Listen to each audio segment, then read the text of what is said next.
Morning అండి అందరికీ. Welcome to live Nandana vlogs. Friends లైవ్లో రావడానికి ట్రై చేయండి, సపోర్ట్ చేయండి, హైడ్లో ఉండకండి. వాడికి కింద ఎంత దూలం ఉంటే అంత పీక్కోమని మమ్మీ. అదే అన్న నేను కూడా, ఏం పీక్కుంటావో పీక్కోరా పోయి, ఎంతమందిలో చూసాను నేను లైవ్లోని ఇలాంటి ఎదవల్ని అన్నాను.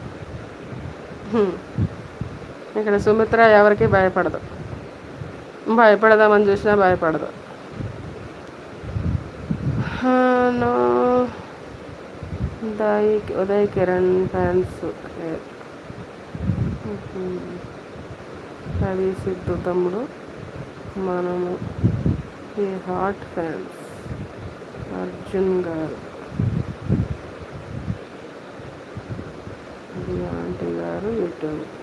శాలరీ లేదు, ఏమీ లేదండి, ఇంకా ఏ శాలరీ రాలేదండి. ఏదో చేస్తున్నాం అట్లా, ఇంకేం రాలేదు శాలరీ. డాలర్స్ కంప్లీట్ అవ్వలేదు. ఇవన్నీ ఉన్నావా, మీ జోలికి వస్తే తగులుకుంటా నేను. హైడ్ చేసేసాను వాడిని, ఇంకేం పీకుతాడో పీక్కొని, ఎన్నిట్ల మీద వస్తాడో రాని, వాడు వచ్చిన దానివల్ల హైడ్ చేసి పడేస్తాడు. చాలామందిని చూసాము, వీడేం పెద్ద